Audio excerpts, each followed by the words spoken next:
Good evening, everybody. I'm Bob Vanderlinden, the Curator of Air Transportation and Special Purpose Aircraft at the Smithsonian's National Air and Space Museum. It's my pleasure to welcome you to this, our last Aviation Adventures lecture of the 2023 season. This series is made possible by the generous donation from GE Aerospace, who has supported our aviation lectures for more than 4 decades. Please join us next spring when our Aviation Adventures lecture series returns. Our speaker this evening is Julia Cooke. Ms. Cooke is a journalist and travel writer whose features and personal essays have been published in Time, Smithsonian, and Virginia Quarterly Review, where she's a contributing editor. Her reporting has been published in Condé Nast Traveler, the New York Times, Saveur, and many more. She was a finalist for the 2014 Livingston Award in International Reporting for her profile of a young Cuban sex worker. Her article about the blossoming of architecture and design in Havana won a 2016 New York Press Club Award. Her work has been anthologized in Best American Travel Writing for 2014, Best Women's Travel Writing, Volume 9, One World, Many Cultures, the 10th edition, and noted in Best American Essays 2016 and Best American Travel Writing for 2017. Julia is a recipient of fellowships from the Norman Mailer Center, the Constance Saltonstall Foundation, and Columbia University. She holds an undergraduate degree from Georgetown University and an MFA from Columbia University. Ms. Cooke is the author of 2 books, The Other Side of Paradise, Life in the New Cuba, and Come Fly the World, the Jet Age Story of the Women of Pan Am, which is the subject of this evening's presentation. Julia, by the way, will be signing copies of her book, Come Fly the World, on the first floor right after the lecture. Copies will be available for purchase, by the way. So without any further ado, ladies and gentlemen, please welcome our distinguished speaker, Ms. Julia Cooke.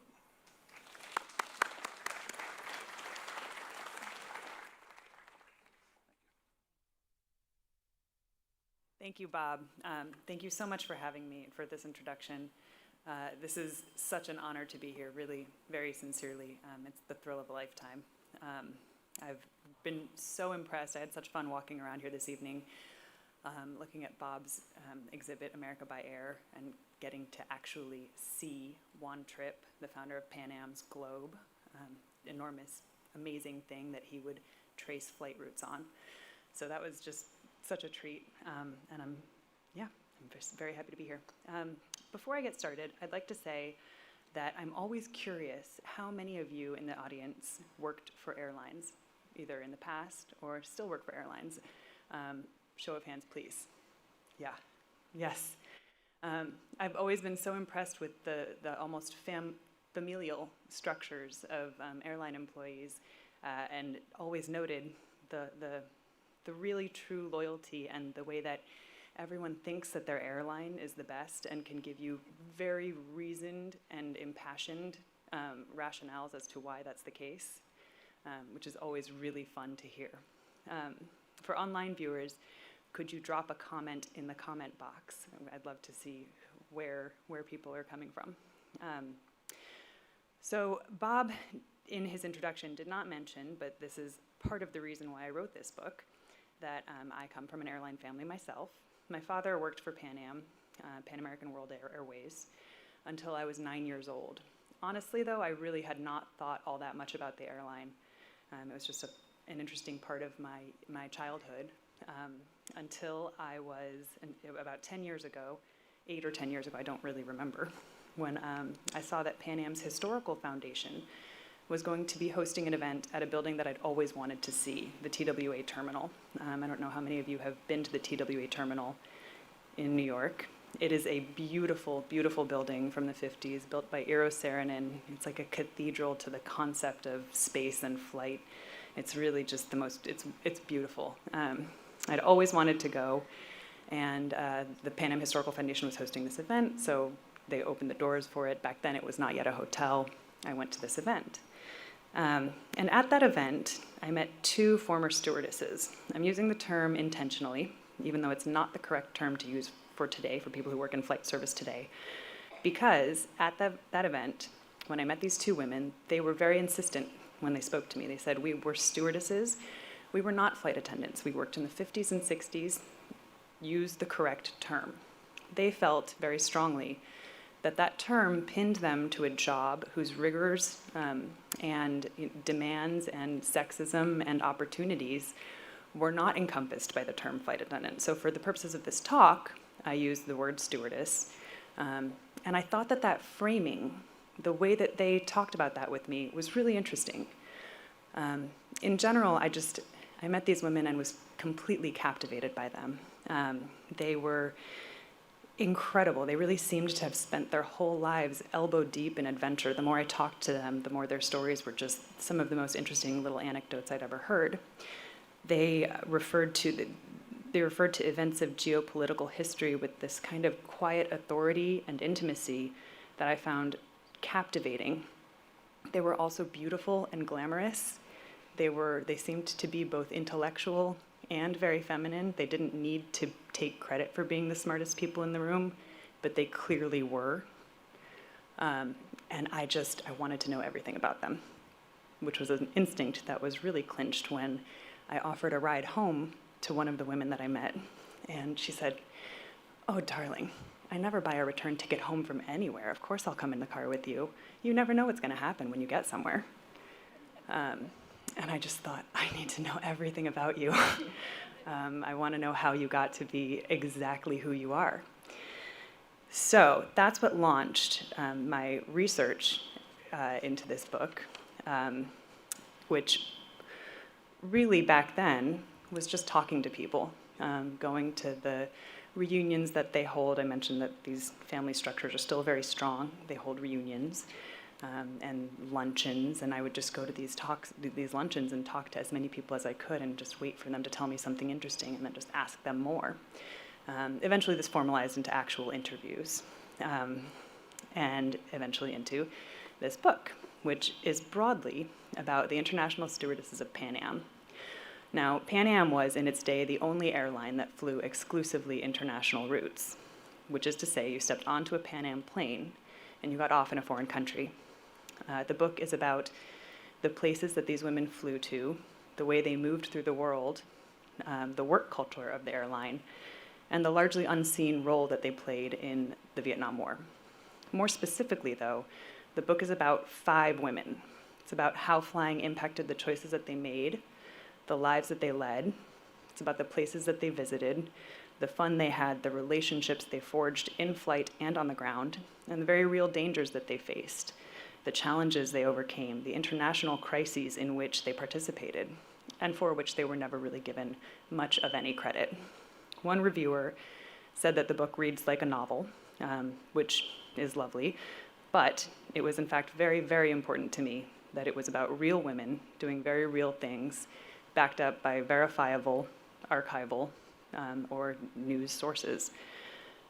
The more of these women that I met after that event at the TWA terminal, in that first phase of my research, the more I sensed that these women were never really given their rightful place in the history of restless, ambitious, interesting, and world-changing women. I realized that that was in large part because of the pop culture image that was foisted upon them, upon the incredibly popular role of international jet age stewardess. The coffee, tea, or me stereotype does not quite line up with the image of a woman crouching to avoid mortar fire on a Da Nang airfield, for example, or shepherding a regiment of American soldiers suffering from PTSD back home. So this talk is about that incongruity and why that happened and how those two roles actually do come together.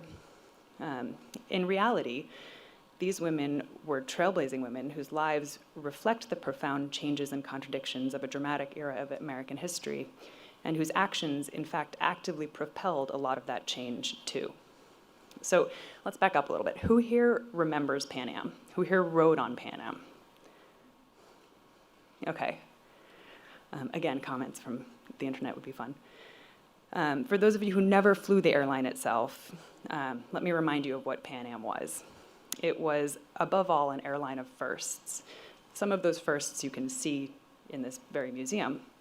It's an airline of technical firsts. It was the first to operate international flights and to use radio in the 20s, the first to fly across the Pacific in the 30s, the first to run a round-the-world flight and offer tourist class service outside of the US in the 1940s, and the list goes on and on.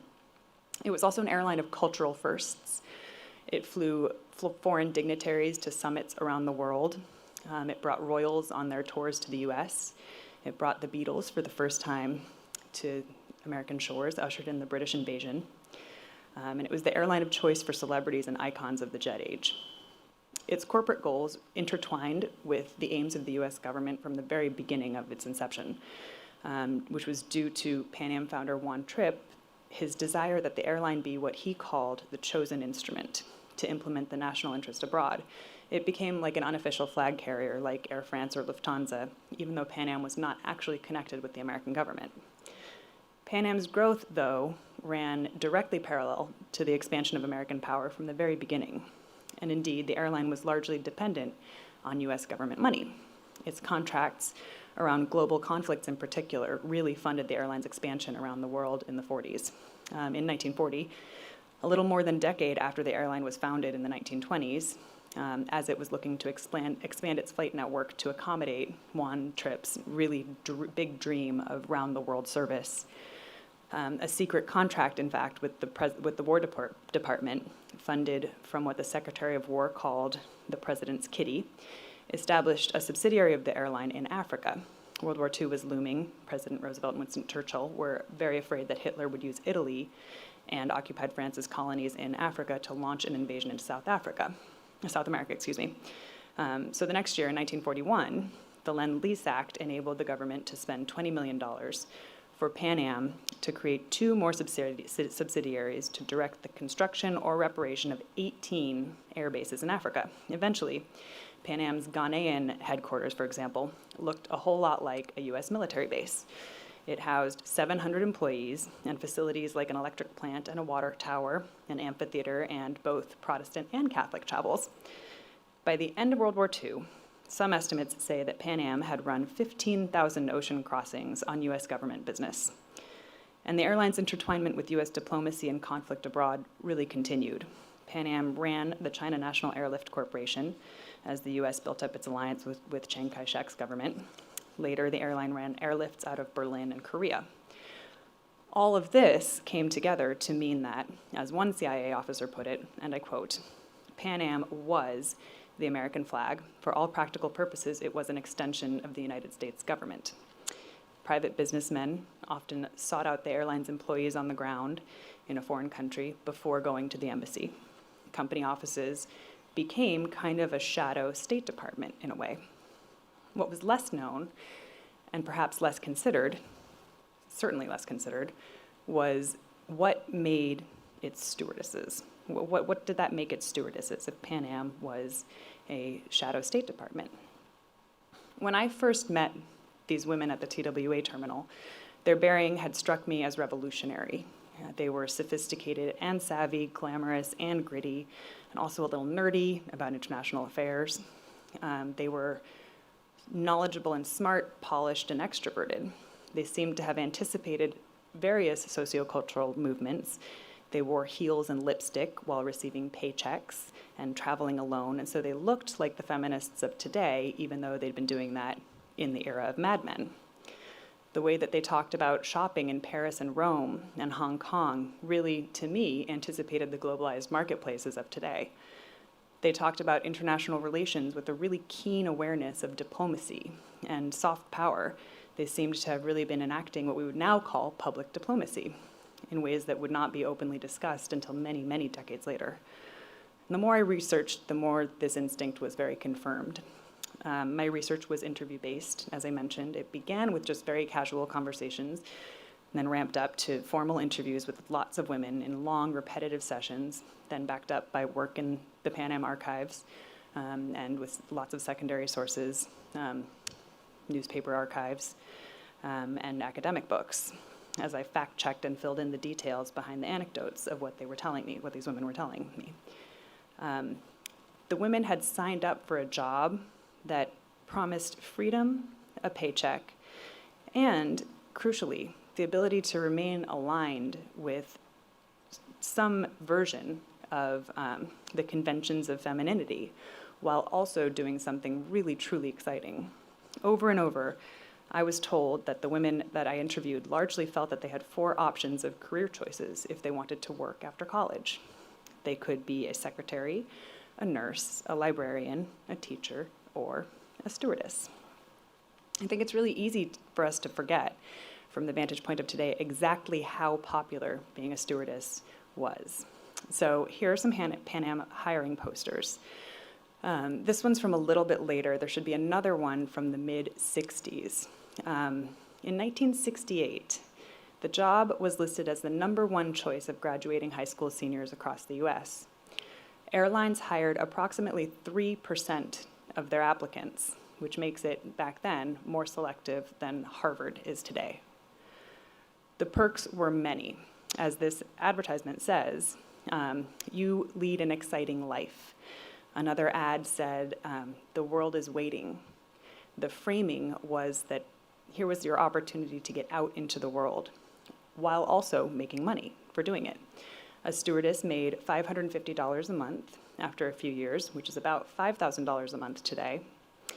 She would get 30 days of paid vacation, 90% off of travel for herself and for her family, and all expenses would be paid while she was away from home.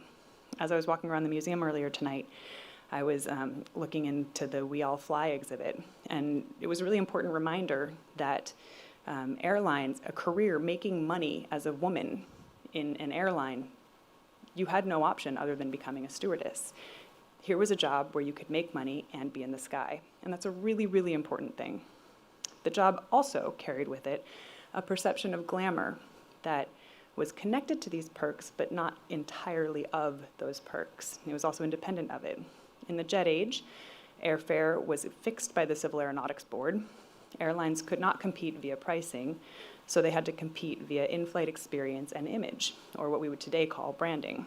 They worked really hard to construct a 360-degree sort of glamour.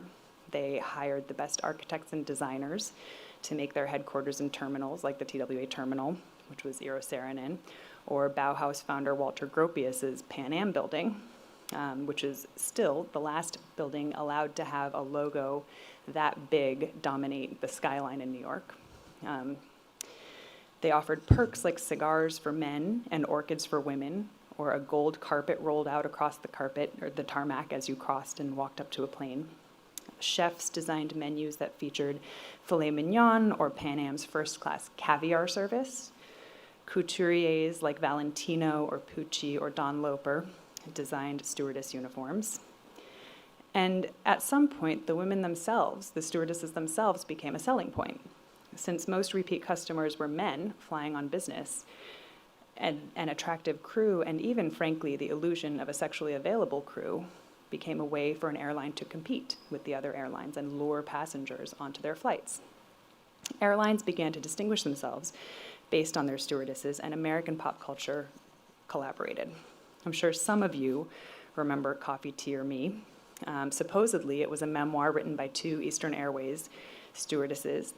The book more than implied that women got into flight service for 2 reasons: shopping and men. It broadly stereotyped stewardesses by airline, and it was in fact written by a man. He was a young PR guy from American Airlines who met 2 stewardesses at a bar one night in New York, one of whom he described to me in an interview as a blousy blonde, and he knew he could make some money embellishing their stories, so he made it all up. Around the same time, there was a huge proliferation of stewardess pop culture, from plays like Boeing Boeing, books like Girl on a Wing, the film Come Fly With Me, whose advertising tagline was, 3 airline hostesses with the mostest of fun in mind. Most of these books and movies really depended on the image of a stewardess as a, shall we say, unserious and slightly boy-crazy figure. As the sexual revolution was gaining steam in the late 60s and early 70s, some airlines also really leaned into this, with innuendo-laden advertisements that kicked off with a Continental Airlines newspaper ad with a photo of a woman's skirted rear end, and the tagline, "Our first run movies are so interesting, we hope you're not missing the other attractions aboard." and eventually escalated to such notorious campaigns as National Airlines' Fly Me campaign and the Braniff airstrip, in which women began service wearing multiple layers of clothes and stripped off one layer between each meal service until the flight ended with a woman in a leotard. You'll notice, though, for a talk that's supposed to be about Pan Am, I'm not really mentioning Pan Am all that much right now. That's because Pan Am was not really at as much liberty to use its stewardesses in this precise way. In part, that was due to its connections with the US government, the way that Pan Am positioned itself as more of a government entity. You can see this woman's outfit is hardly what we would call overly sexualized. And the fact that the airline wanted customers to see it as pseudo-diplomatic, patriotism-driven branch of government more than as a private company beholden to shareholders and a greedy board of directors. Some of it was also cultural. A miniskirt in 1972 would certainly not read the same way in London, Paris, or LA as it would in Jakarta or New Delhi or Tokyo. Pan Am's business model depended on selling tickets to customers all around the world and appealing to all sorts of different cultural contexts. And so they stuck to a pretty anodyne, business-like, multicultural sort of model. Throughout the 50s, Pan Am was in fact among the first airlines to seek out and hire non-white women for its crews. Granted, this was within an incredibly, incredibly narrow frame. In that moment, they were looking for Japanese American women to crew flights to Tokyo. In general, the women that they hired adhered to a pretty stereotypical white standard of beauty. It would really take the 1965 establishment of the EEOC to really get airlines to hire black women. That's another thread, a subject for a different talk, a really important talk, the ways that stewardesses used the EEOC to change what had been a short-term job for young white women into a long-term profession for a much less restricted group of people of varied racial backgrounds and different genders. In fact, Bob and I were just talking about the fact that when the EEOC opened its doors in 1965, the first 3 people through the door were stewardesses. The women who brought lawsuits against the airlines in the 60s set revolutionary legal precedent for gender-based discrimination in the American court systems that women of my generation would enjoy the benefits of for many years to come. But before those lawsuits had concluded, in the middle of the 1960s, women were subject to very rigid requirements in order to get a job on Pan Am or on any airline. Those requirements reflected a contradiction that gets at part of what had so captivated me about the women that I met, the first stewardesses that I ever met. The requirements were, on the one hand, openly sexist, in that the women had to be young, unmarried, a certain height and weight, and quite pretty. Their physical beauty was assessed in excruciating detail in hiring interviews. In the archives, I found notes from some of those interviews, and it really made my skin crawl to read how these women's appearances were assessed across all airlines. But on Pan Am, at least, the requirements were also very intellectual. Applicants had to speak 2 languages, they had to have some college education, and they had to be able to think very quickly on their feet and problem solve under pressure, which was gotten at in the interviews that they were subjected to. They could be put in very delicate and dangerous political situations. They would be conversing with diplomats and presidents and the US press corps. Pan Am chartered the press plane that followed Air Force One around the world. And so the corporation needed very smart, ambitious women, in addition to wanting very pretty women. Statistics really do reflect the intellectual bona fides of Pan Am stewardesses. A single statistic, really, which really captured my imagination and solidified my sense of urgency about writing this book. In the late 1960s, in an era in which 6 to 8% of American women had college degrees, a full 10% of Pan Am stewardesses had gone to graduate school. So these were women they were a selective group united by curiosity, daring, and a sense of access to and involvement in the international. They include the women that I interviewed many dozens of times for my book, who are 5 women in particular. Karen Ryan, a wanderlusty tomboy romantic from California, who used to walk out her front door as a toddler and walk a full mile before her parents knew where she was, which is reads very differently to me now that I have children than it did the first time I interviewed Karen before I had children. Lynn Rawling was another woman, a bio major from upstate New York, who wanted nothing less than to change the world. She was very idealistic, very politically motivated and engaged. Tori Werner, a Norwegian woman who initially wanted to be a diplomat, but faced with the incredible sexism of the Foreign Service in the 1960s, decided to fly for a year or two until she gets a real job, wound up flying for 40 years. Hazel Bowie, who was among the first black stewardesses on Pan Am, whose mother always chided her for having no fear, and who wound up flying frequently to Cold War Moscow and having some incredibly revelatory experiences behind the Iron Curtain. And Claire Christensen, who was completely determined to make her way into management, and who did, in fact, eventually do just that. All of these women wanted adventure, and they got it. They got multiple day layovers in global capitals like London, Rome, Monrovia, Beirut, Tokyo, and Hong Kong. They got envelopes of company cash waiting for them at the hotel concierge desk to cover their per diem expenses. They got membership in a sorority of merit, where the other women in their crews were just as qualified and curious and interesting as they were. Those who had attended graduate school had been in the vast minority as women in the halls of, say, law or architecture school. Indeed, that was the reason why many of them told me that they'd quit whatever profession they were qualified for, and many of them had worked for a year or two in those professions. They told me that it was just too hard to keep pioneering, to be so balkanized from other women and often belittled by the men around them. Here, they've been chosen not in spite of their femininity, but because of it. And as this picture gets at, they were not condescended to. Their training was incredibly involved. They were taught the basic physics of flight, as well as proper lipstick application. And they were not, they could keep learning while flying. So now I've told you a little bit about who these women were by the time they were hired, why they wanted the job. I'll tell you a little bit about what happened after they were hired. If a woman was selected to fly on Pan Am, she went to a 6-week training course. I spent days and weeks poring over these manuals. They're documents that cover totally divergent topics. They were taught about the religious and historical traditions of various regions around the world, so that they could treat their passengers with as much empathy and understanding as possible. They were taught the very specific mechanics of flight, so that if a passenger was afraid while up in the air, a woman could explain with total accuracy why that passenger should not be afraid. Indeed, I found one word appearing over and over in both more scientific, engineering-heavy parts of the text and more cultural, historical parts of the manual: diplomacy. Over and over, diplomacy, diplomacy, diplomacy. They were told again and again that they were representing the US, that their every action in uniform not only reflected the airline, but on the United States. On one specific route, that was really very, very true.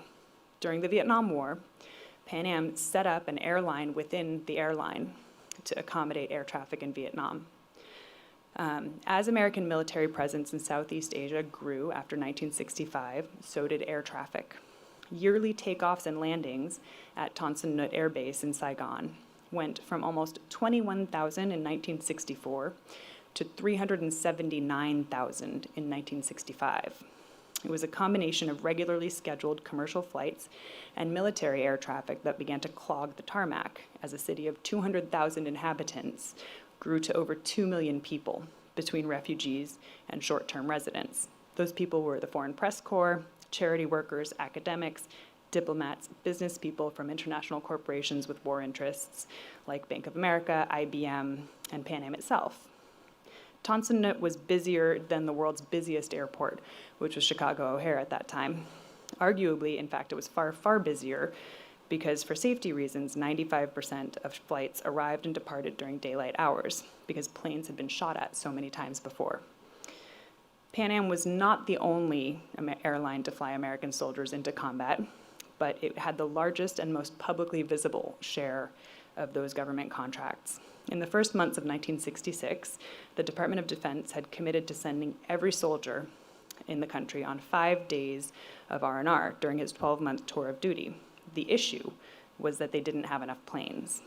So Pan Am stepped in, and making sure that the media would cover their offer very broadly, they said they'd fly servicemen to a series of Southeast Asian vacation spots for a contract of $1 a month.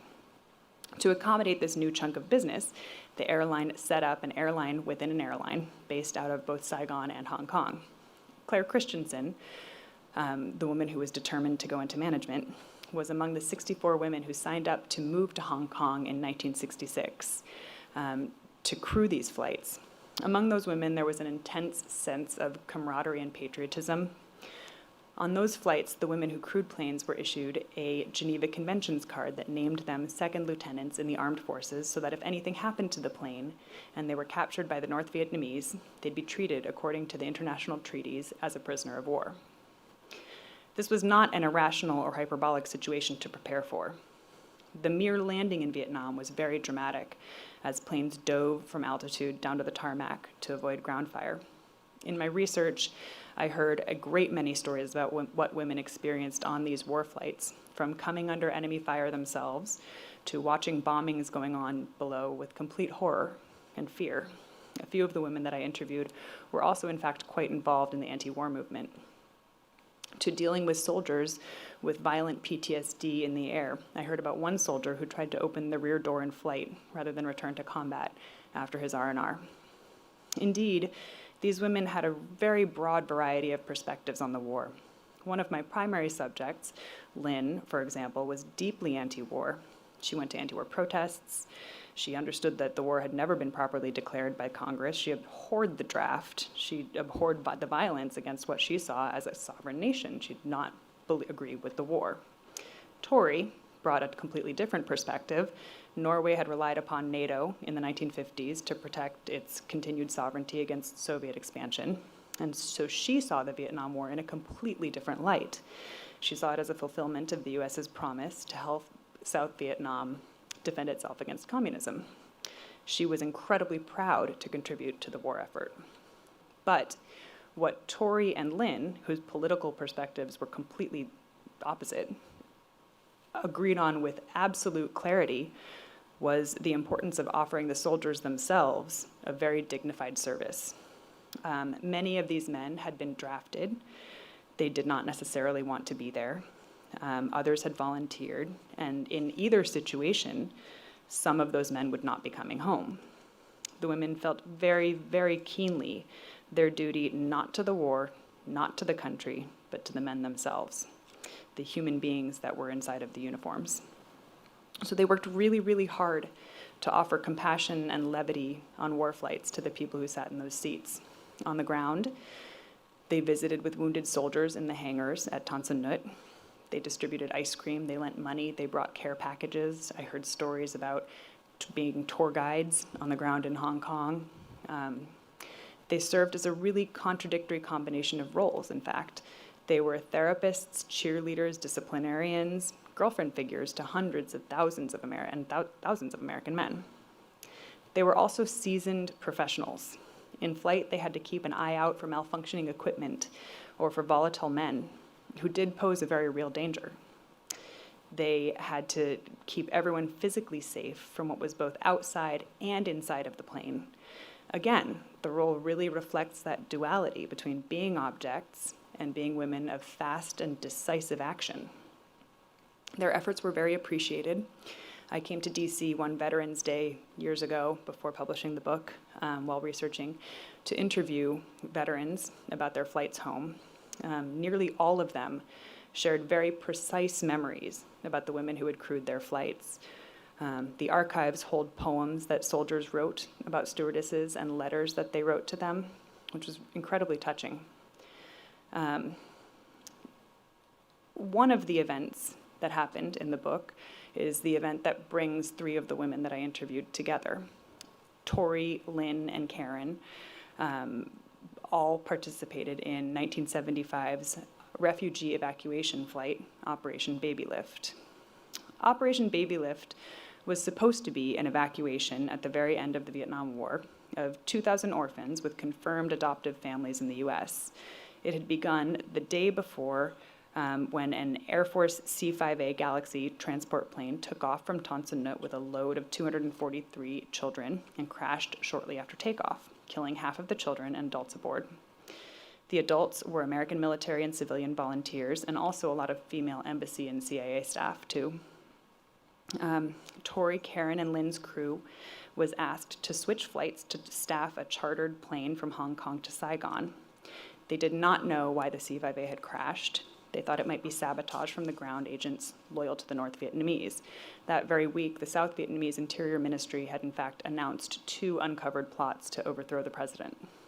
But the stewardesses felt incredibly keenly, again, their duty to perform their job. The fact that the plane load contained children was also a very powerful motivation. The arrival was chaos, as you can see. This does not look like an organized flight. Ground crew made a fireman's line and passed the babies off and up the stairs. The women carried the babies and children in and got them settled in bassinets, as the previous photo just showed.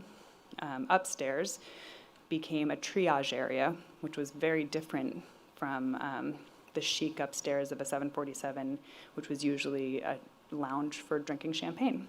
But they needed some place to corral the sick and injured children, who some of whom were survivors from the crash, others of whom had chickenpox, hepatitis, meningitis. They got the babies settled in, strapped in their bassinets. Tori, Karen, and Lynn only flew as far as Guam, and then swapped out for another crew, and President Ford met the flight in San Francisco. It was not a glamorous scene. In fact, the medical director of the Orphan Reception Center in San Francisco called the plane, quote, "the most incredible scene of deprivation and illness that I've ever seen." And later it would emerge that some of the children on that plane and others were not orphans at all, that they had been children whose refugee parents had left them briefly at orphanages in order to be where they thought they would be safer, until they could come back and get them and bring them to safer places for the whole family. The entire event was very complicated and, in fact, quite bungled. In its logistical, political, and emotional complexity, really, Operation Babylift and many of the flights that these women crewed echoes through to the present day. Our government still uses the Civil Reserve Air Fleet to meet military demands, especially in evacuations of refugees. In August of 2021, when the DoD activated the CRAF, 18 airplanes from 6 different commercial American carriers staffed by regular crews entered into service in the evacuation of Afghanistan. Now, this is far beyond the scope of my book, but I have to admit that I was very, very pleased to notice that a few media outlets covered the development and gave voice to the men and women who were evacuating refugees and those working on the ground to logistically accommodate that work. Notably, the Washington Post did a great job covering it. The stories that flight attendants and ground crew told were strikingly similar to those that I'd heard from the 1970s. Children flying alone, planes landing without manifests, a teenager who wore clothes covered in the blood of someone who had been killed in the mob from which he had escaped to board the plane. The reality, then, as now, is that air crews have always been first responders, working with nowhere near enough respect for the very, very real rigors of the position. Back to the 1970s. Operation Babylift was a really important moment for each of the women that I talked to.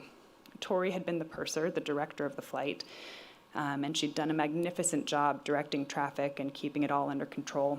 She would go on to train other stewardesses and to take on really important roles in Pan Am. Karen had always wanted to be a writer. She wound up publishing a piece of journalism about the experience, which launched a second career for her. For Lynn, it was a bit of a sadder transition. It was among her last flights before she married and had her own family, and while that was all very exciting, she was devastated to leave flying. What's more, her experience of trying to talk about the flight and being consistently talked down to by people who doubted that she'd had actual experience with the Vietnam War really made her more or less clam up. She didn't talk about it at all until I started interviewing her. In reality, Lynn's reaction was incredibly common, I found.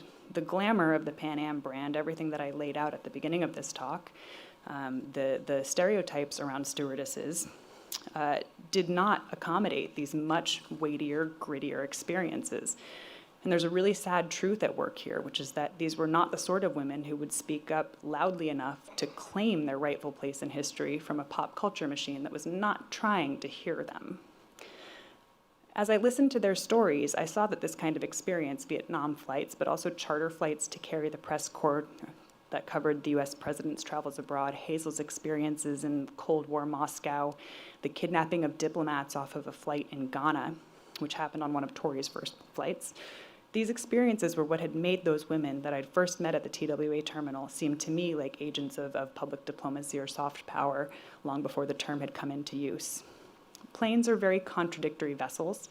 They're at once elitist and collective, hazardous, mundane, imperialist and democratic, passively reflecting global tensions while at the same time performing acts that sometimes amplify them.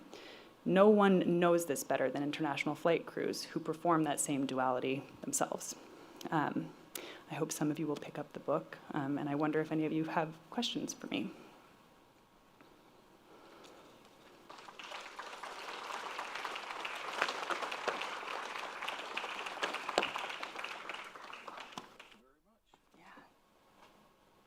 And we are happy to field questions. If you have a question, please go to the microphone in the middle.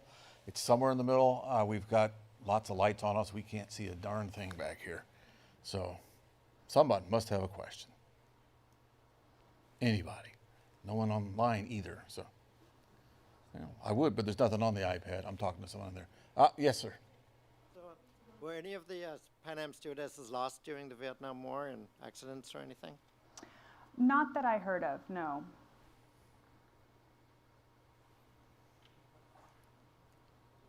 Hey, when did they unionize? Did that impact any of the? When did they unionize? Yeah. In the same era. I don't actually remember the specific year, but it was about the same era. And there's actually a wonderful book called The Great Stewardess Rebellion that focuses much more specifically. It came out a couple of years after my book came out, and it focuses very specifically on the Union Wars. The reason I can't speak as in depth to that is the fact that there were actually two competing unions, and so the story of their integration and the way that they worked together and against one another and then eventually integrated is a much more complicated one. I have a question for you. How did you pick the stewardesses that you interviewed? Was that the TWA experience, or because I'm friends with Karen and with Tori because I flew out of Los Angeles during that time. And by the way, I talked to Karen yesterday, and she wishes you well. And she's amazing. She wants to know how your new book is going. Karen. I had great conversations with Karen about writing. She's brilliant.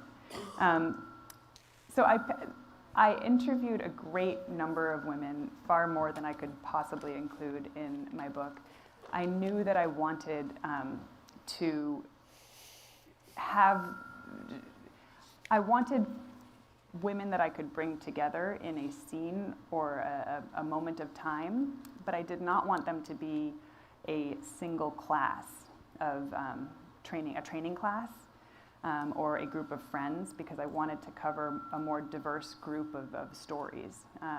And so to pick a single flight that united a number of women together struck me as a really interesting way to be able to tell stories that were, to some extent, divergent, but also scenically compatible. I wanted to tell one dramatic story of a flight, and the Babylift flight really fit that bill.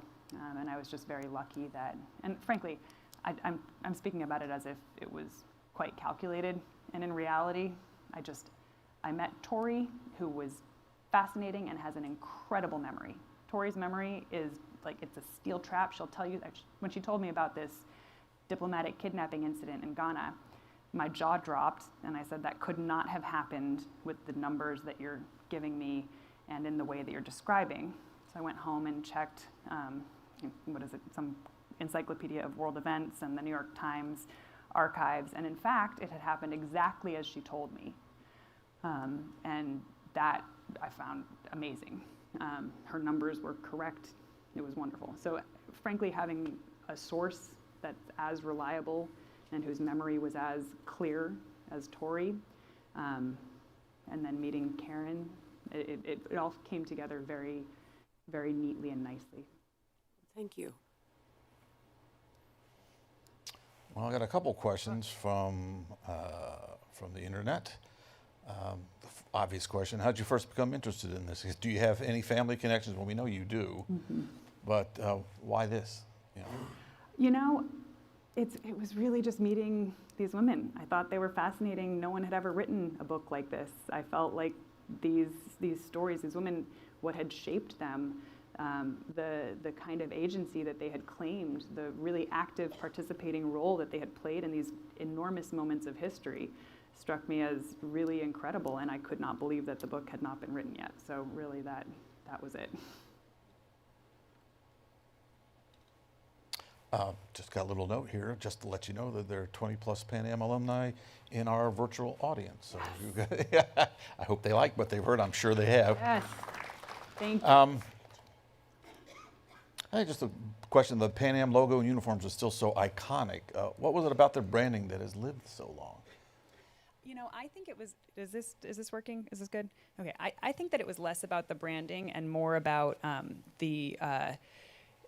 I think it was they had the real stuff. Like the branding was good, but I think the fact is that the food was good and the women knew their stuff. They were knowledgeable and interesting, and the flight routes were amazing, and all the celebrities flew on Pan Am. And so the association with the brand, you know, the logo's great, but I think it's much more a question of the real association of you know, actual glamour with that logo. And what it symbolized. Exactly. Everything you mentioned. Yes, all of those power, the firsts, the prestige. actual power, the real firsts. You know, it wasn't. That the globe represented the United States. When Yeah. you saw the globe, you knew it was the United States, and it was safe for Yeah. you. Just to let you, as a footnote, my father was White House press in the 60s, and he told me many stories about being on the Pan Am press plane. Yes. Professional, some And were somewhat less professional.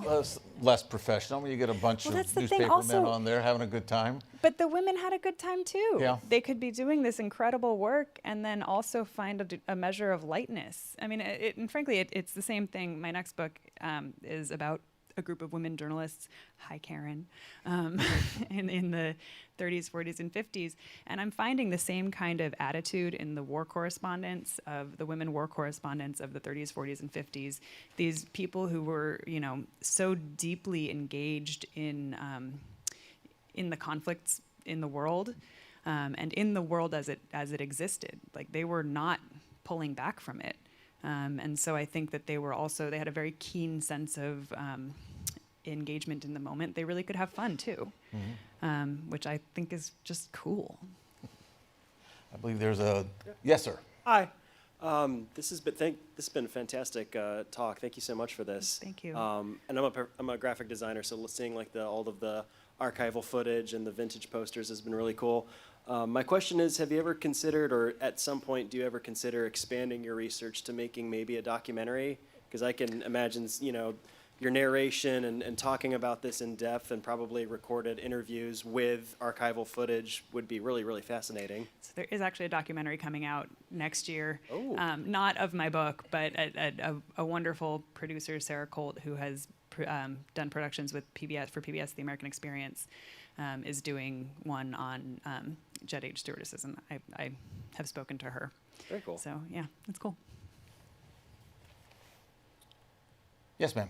I just wonder if there's any crossover between the intelligence community and Pan Am and all the other airlines, given the sort of international. Yes, welcome to my company. mind. Yes, okay. absolutely. Like Is completely. that included in your book? So it is, but I felt very strongly that I wanted my book to be completely verifiable and not traffic in gossip or rumors or anything like that. And the reality is that I wanted, beyond all desire to track down a stewardess spy because you know she existed. Everyone knows she existed. Like, they had access to Cold War Moscow, and no one was following them. They played a game called Shake the KGB. Like, she had to have existed. And everyone I talked to, whenever I tried to get at this, they would all tell me, oh yeah, she was the redhead who was in, I think she was in year something. I even tracked down, I was never able to really verify it to the level that I felt comfortable writing about it. But email me with tips. Like, I will absolutely write that story. Thank you. Wouldn't be at all. I know, this is the right audience for this, right? Come on, guys.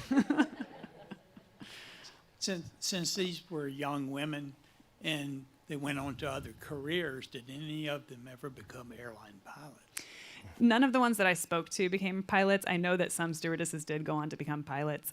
A lot of them did go on to other amazing careers. It was interesting because the moment of time that I was looking at was kind of this liminal space between socially acceptable careers for women, because, you know, in the what was acceptable or supported in the early mid 60s was very different in the late 70s.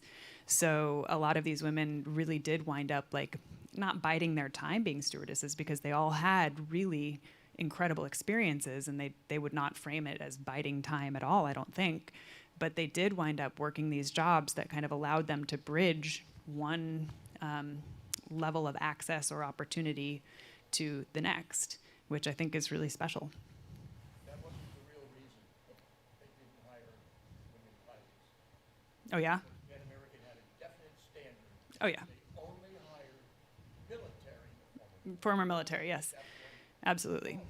Yeah. In fact, the very first woman who became an airline, a commercial airline pilot was the daughter of Cheyenne Bodie, the guy who played on TV. His daughter was the first female pilot for a commercial airline. Interesting. I did not know that. Which person was this? To whom are you referring? The woman pilot. Oh, if you ever saw that show on TV, Yeah. Walker, what was his name? The guy who played the part of Cheyenne Bodie. No, I mean the name of the pilot. Someone was talking about here. Huh? Her name Yes. was also Walker. She was the daughter of Who'd she fly for? We're getting off track here, but okay. That differs from what we know, but I won't go into the argument. For Emily Warner Howell, it's the first that we know of for Frontier from 1973, and then Bonnie Tiburzi for American, also in 1973. But that was also, the military requirement was also a clever way of preventing women from entering because there were no women pilots. The military prohibited that. It was, it's a way of saying no without having to say no. It's a good question here. So, do you have any comments about, to make about how stewardesses felt after leaving the job for the last time? And, Heartbroken. yeah, and Many of them were heartbroken. And did they feel that they've been overlooked by the airlines as to their contributions? Not on Pan Am, and frankly, like I think the stewardesses, former stewardesses in the audience could probably speak to this more than I could. Among my interviewees, not many of them on Pan Am felt overlooked. Pan Am always made them feel very valued, and they had a way of valuing one another incredibly well. They actually, interviewing these women really changed the way I live, frankly, because their measure of investment in their friendships was just remarkable. And I have taken very much from it, which is totally off topic. But I think that sense of gratitude to the airline for bringing them together was very pervasive. Mm-hmm. I had just a question. Did any of the flight attendants who served on the Vietnamese run, did they have any PTSD about it? It must have been extraordinarily Definitively, stressful yes. for them. I don't know that they keep would the even smile frame it as while such. these men are coming in and out of combat, knowing that Yeah. many of them they're flying back in and will not come home. Yes. No, I mean, the reality is that, and this is something that I didn't really touch on all that much in the talk because it's hard, it's kind of ineffable, right? Like, how do you talk about the fact that you signed up for this job thinking that you were going to have this glamour and this access to the world. And then for the women who were in LA, you know, once they shut down, it's much more detailed than I can go into right now, and it's in the book, but like on some level what happened was 2 years after the R&R service was so popular that Pan Am shut down the airline within an airline that it had opened up in Saigon and just moved all of those flights. They started picking women off of, assigning women from San Francisco and LA who were going to be flying the Pacific routes anyway to fly the Vietnam routes. So, you know, imagine you are you, and you are living in LA with your roommates, flying around the world. Not an inconsequential job by any stretch, but you're not flying into a war zone. No. And then all of a sudden you look at your next flight route and you're told you're going to be going to Vietnam. So, you know, that level of just surprise and having to accommodate that, I think was incredible and really left a mark, and that kind of moved its way through. You know, a lot of the women, almost everyone I interviewed cried at some point while they were talking to me. Many of them said, you know, I can't go further. I don't really want to talk about this in the first time that we spoke. And then we wind up speaking again. The experiences were indelible for all of them, absolutely. War is hell for everybody.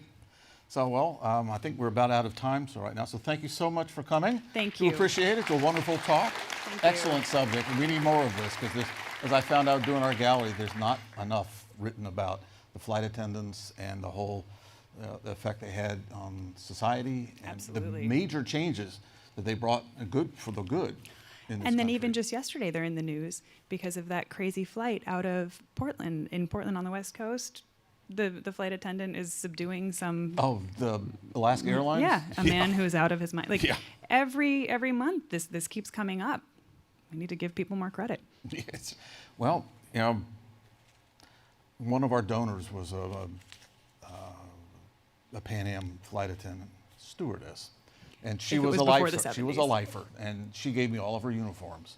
So I have a whole set of uniforms from 1960 to the first post-deregulation, when she's telling me stories about just, it really bothered her, especially in the 60s.